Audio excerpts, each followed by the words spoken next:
પ્રસાદ તો પ્રભુનો આશીર્વાદ ગણાય, એટલે જ મોટાભાગની વ્યક્તિઓ પ્રસાદ હોંશે હોંશે આરોગ્ય છે. પરંતુ એવું તો શું તરકટ રચાયો કે અંગત અદાવતમાં પ્રસાદમાં ઝેર ભેળવીને તે પરિવારને મારવાનું કાવતરું રચવામાં આવ્યું. શું છે આ સમગ્ર મુદ્દો? શું છે પોલીસની તપાસ? જોઈએ આ ખાસ અહેવાલમાં.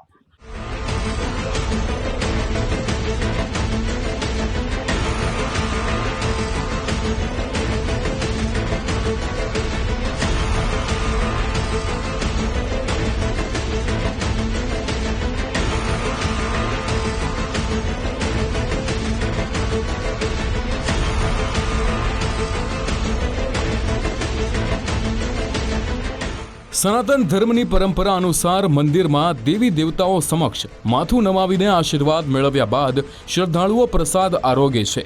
મોટાભાગના પરિવારમાં નિયમિત પૂજા બાદ પ્રસાદનું વિતરણ કરવામાં આવે છે. આ આસ્થા સાથે જોડાયેલી વસ્તુ પ્રસાદને ભાગ્યે જ કોઈ વ્યક્તિ લેવાનું ટાળે. જો કે ડાયમંડ સિટી સુરતમાં આસ્થા અને શ્રદ્ધાના પાયા ડગમગાવી દે તેવો ચોંકાવનારો બનાવ સામે આવ્યો છે. સુરતના મધ્યમ વર્ગીય લોકોની વસ્તી ધરાવતા ઉત્તરાયણના શાલિગ્રામ હાઇટ્સમાં ચોંકાવનારી ઘટના બની છે. આ ફ્લેટના એક મકાનમાં 10 એપ્રિલે ઘર બહાર પ્રસાદના લાડુ તરીકે થેલી લટકેલી હતી.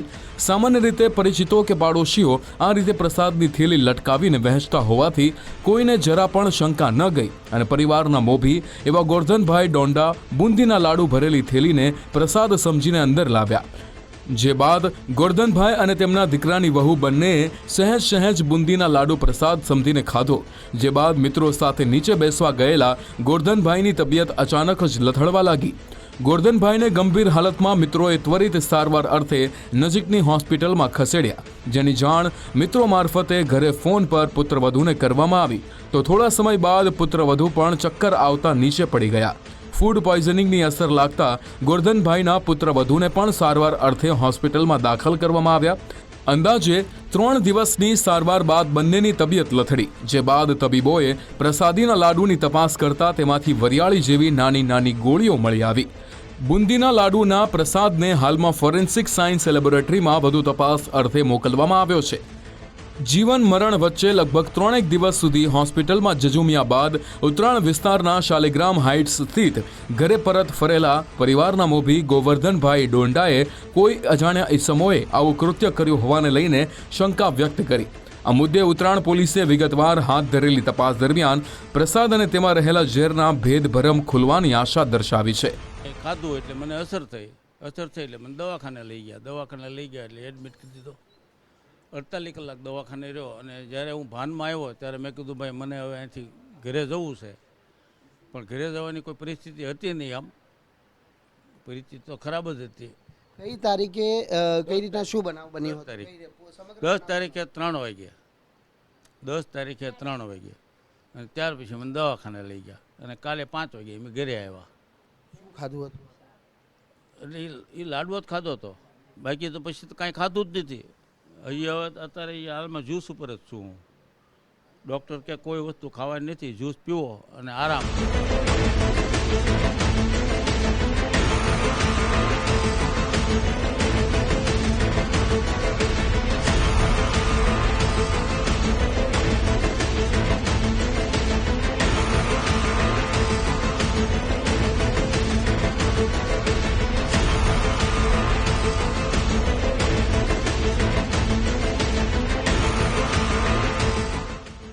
વૃદ્ધ ગોવર્ધનભાઈએ ભલે સમગ્ર ઘટનાને લઈને કોઈની સામે સીધી આંગળી ઉઠાવવાનું ટાળ્યું હોય, પરંતુ પુત્રવધુ કિરણે પાડોશીઓની સંડોવણી હોવાની વાત ભારપૂર્વક જણાવી.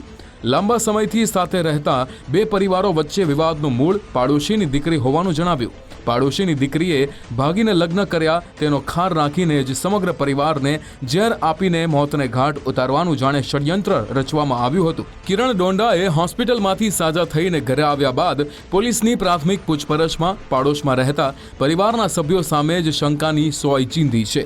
જો કે પાડોશીની દીકરીને ભગાવવામાં કે તે અંગેની કોઈ ચડામણી કરી હોવાનો કિરણ ડોંડાએ સ્પષ્ટ નિર્ણયો ભણ્યો છે. માંગણી તો એમ છે કે આવું કોઈ દિવસ ન કરે. કોઈની એની દીકરી ભાગી ગઈ, એમાં મારો શું વાંક? મને તો ખબર નહોતી કે એની છોકરી ભાગી ગઈ છે. કોઈને હારે એને લફરું હતું. અને એને એમ કે મેં ભગાડાવરે, અને એની છોકરીને એના મમ્મી પપ્પા કરતાં, એના મમ્મી કરતાં મારી ઉપર વિશ્વાસ વધારે. એની મમ્મીને નહીં કે એટલું એ મને બધું કહેતી, કેમ કે એના ઘરમાં એની છોકરીને એટલી ટોર્ચર કરતા ને કે વાત ન પૂછો. એ ખુદ એના મોઢે કહે છે કે મને મારા ઘરમાં એ કે આમ કેમ રાખે ને એ મારું. તેનો દ્વેષભાવ રાખવામાં આવ્યો. હા, એ બસ એને એનું રાખ્યું. એણે એમ સુધી કીધું લોકો હું ક્યારેક મામીને લશ, એ નારીના અમારા ગામની છોકરી છે, એ કે હું ક્યારેક તો મામીને લશ જ કે એમ. ત્યાં એણે બધું.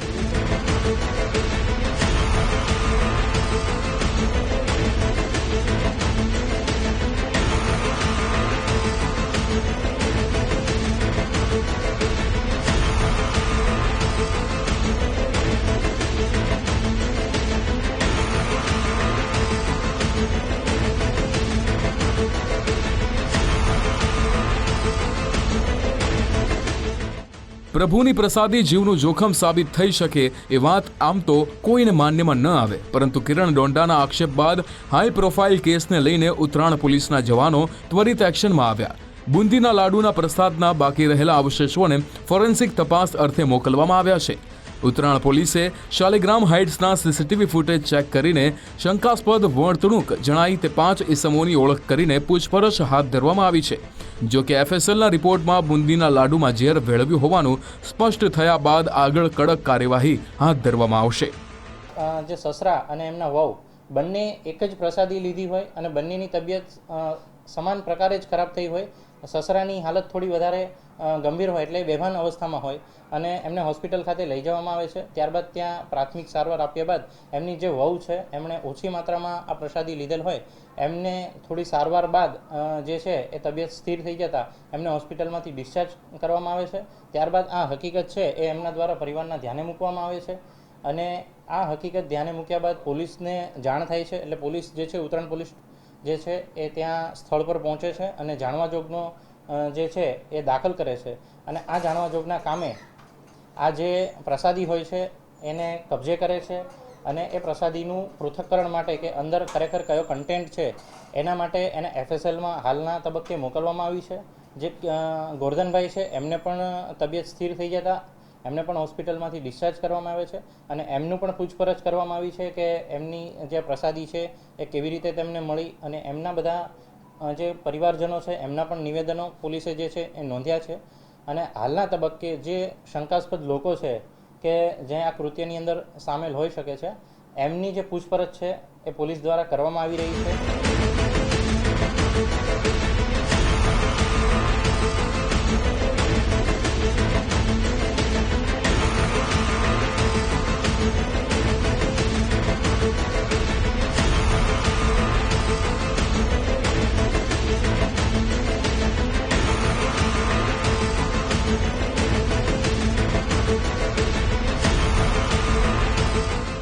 હોસ્પિટલના તબીબોએ પ્રસાદીના લાડુની તપાસ કરતા નાની શંકાસ્પદ ગોળી મળી આવી છે.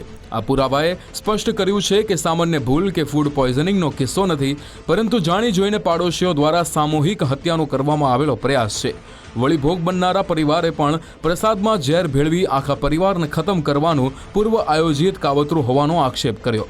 દીકરી ભગાવવાની શંકા રાખી પાડોશીએ ષડયંત્ર રચ્યાના આરોપમાં કેટલી સત્યતા છે તે એફએસએલના રિપોર્ટમાં સામે આવશે, જે બાદ સુરત પોલીસ દોષિતોને શોધીને કડક સજા ફટકારે તેવી પીડિત પરિવારે માંગણી કરી છે. રાકેશ બ્રહ્મભટ્ટ, ગુજરાત ફર્સ્ટ, સુરત.